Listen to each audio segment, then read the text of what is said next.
اوس دیر چکدرہ کې د سکو اوبو کویانو او چینو نگران محکمہ پبلک هیلتھ ادینزی سب ډویژنل دفتر پرانیستی په موقع د ادینزی حلقه پی کې 14 نه منتخب تحریک انصاف صوبایي اسمبلی غړي همایون خان ویلي دي چې د ادینزی ولس تپیخو مسلو حل د هغې په درشل سهولتونو ورکولو یو بل واده سرته ورسېده. کوم چې د وزیر اعظم عمران خان، وزیر اعلی خیبر پختونخوا محمود خان په مشرۍ کې د تحریک انصاف د منشور حصہ ده. د وړاندې د صوبایي اسمبلی غړي همایون خان، سب انجینیر اسوسییشن مرکزی صدر ملک بشیر خان، سیوا صوبایي صدر اختر حسین خان، ایس ڈی او پبلک هیلتھ ادینزی سب ډیویژن محمد ریاض خان د نور مشرانو سره د محکمه پبلک هیلتھ ادینزی سب ډیویژن دفتر پرانیستو کړه او د کامیابی لپاره دعاګانې وغوښتې. دا وویل په سکیمو باندې کار روان دی. زموږ سفر ریهابلیټیشن کې لکه چې زموږ آبادي زیاتېږي د شل کال او 30 کال او 40 کال مخکې تقریبا 45 سال مخکې زموږ په شالم بابا کې د پبلک هیلتھ اولنۍ سکیم شوی په درې کې. اوس هغه سکیمونه دوباره دا کول غواړي، اپډیټ کول غواړي، د هغې مشینان زاړه شوي دي، پیپونه زنګ شوي دي. پبلک هیلتھ چې کوم دی نو دی ته وایي صحت عامه، دا صحت سره تعلق دی. نو هسې نه چې موږ په دې ځان پیپونو کې هغه برابري او موږ ته نورې بیمارۍ جوړوي. د هغې لپاره زموږ دا سب ډیویژن ځکه ضروري چې یو سړی د بچي سوچ کوي نو هغه واده کوي. دا موږ یو قسم له دې تحصیل لپاره واده وکړو.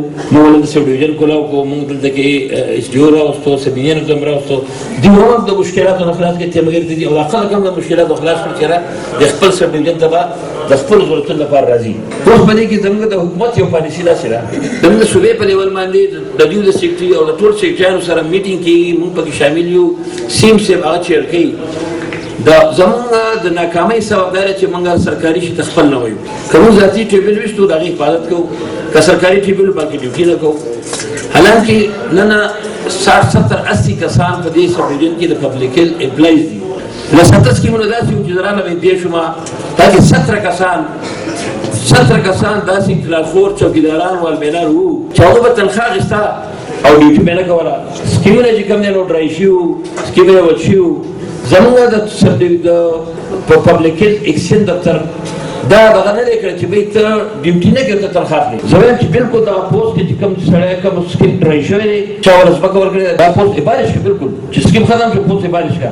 که دلته زه بل سکیم کوم نو چې له چا په ځمکه کې ټیوبیل وځي یا په کوم ځای کې کوړې وځي او هلته کې هغه فیزیبل دی، هغه سړی به بیا برتیب کړي. زه په دې کې د کلاس 4 لپاره موږ سیاست نه کوو. اوس انشاءالله زموږ په دې کې یو پلانینګ داسې دی او دا زموږ ورکرز ناست دي، د علاقې مشران ناست دي چې په کوم ځای کې د ټیوبیل سکیم دی یا دغه سکیم دی هلته کې ټینکۍ ده، په هغې باندې به د پبلک هیلتھ سټاف خپل موبایل نمبر د سبا نه ولیکي. په کوم ځای کې چې د پبلک هیلتھ ټینکۍ ده د دې د موبایل نمبر به ولیکي چې په کوم ځای کې چاته مسله وه نو دې موبایل ته به کال کوي، دا به ما ته کال نه کوي، دا به دې ایس ډي او ته کوي، سب انجینر ته به کوي. په هره ټینکۍ باندې په هره کوی په دغه باندې به دا خپل موبایل نمبر چې کوم سرکاري نمبر دی یوز کوي، پرسنل دی نه د موبایل نمبر باندې په ټینکۍ باندې د والمینان چوکیداران چې ولیکي چې کوم د دې دفتر سره کنټیکټ کېدی شي چې موټر وسوځي، ټرانسفارمر وسوځي، خلک ما ته کال کوي. د هغې لپاره موږ داسې میکانیزم جوړ کړی چې په هر یو سکیم کې به زموږ د کلي د کمیونټي خلک ستاسو سره هر وخت ډیوټي کوي. که ستاسو والمین ته څه مسله وه هم هغه کمیونټي والته وایي، او که کمیونټي ته مسله وه ستا اول والمین ته به وایي، بیا به سب انجینر ته وایي، بیا به ایس ډي او صاحب ته وایي. دا نه دی چې شپېته سکیمونه کړه ما ته به د دغه لپاره خلک چې کوم دی کار کوي د هغې به زه تاسو له باقاعده لیست درکوم ایس ډي او صاحب چې په هر کلي کې کم کم ځای کې تاسو سره تاسو کار کوئ. زمونږ د ورکر د علاقې د کمیونټي خلک هر څه سوشل ورکر دي، دا لیست چې تاسو ته درکړو هلته چې څه ریسپانسبلیټي وه هغه تاسو هغو ته هم ښایي. هغوی به د خلکو نه ډیوټي اخلي، تر هغې نه یوازې ډیوټي نشي اخیستی.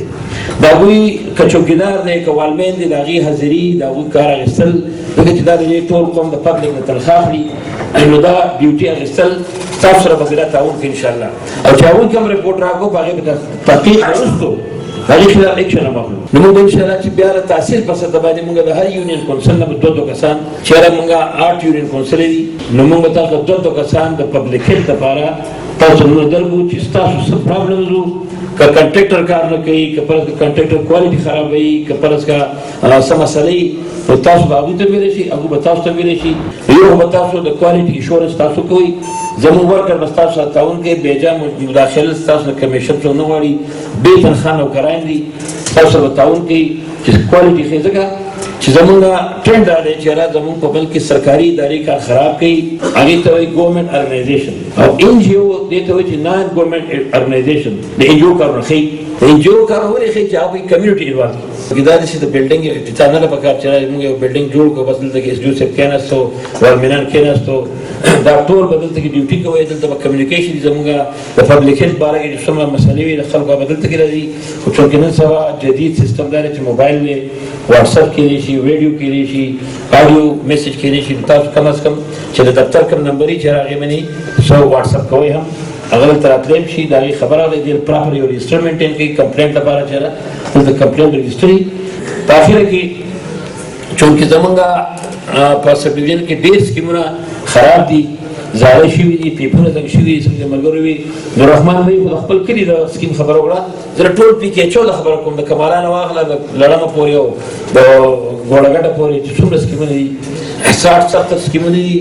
په دې ټولو کې تاسو ته زه اوس هم وایم، تاسو ته ما ویلي دي، ما د سی ایم صاحب سره بله شپه په ټلیفون خبره کړې ده چې زموږ د پبلک هیلث د اریګیشن لپاره موږ یو پی سی 1 جوړول غواړو چې دا سکیمونه موږ ریهیبلیټیټ کړو، چې ایکسټینشن کې کوم ځای کې ټینکۍ لاندې باندې شوی ده، کورونه ته پاس ختلي دي، هلته موږ پاس ټینکۍ جوړو، پیپونه به پکې ایکسټینشن کوو.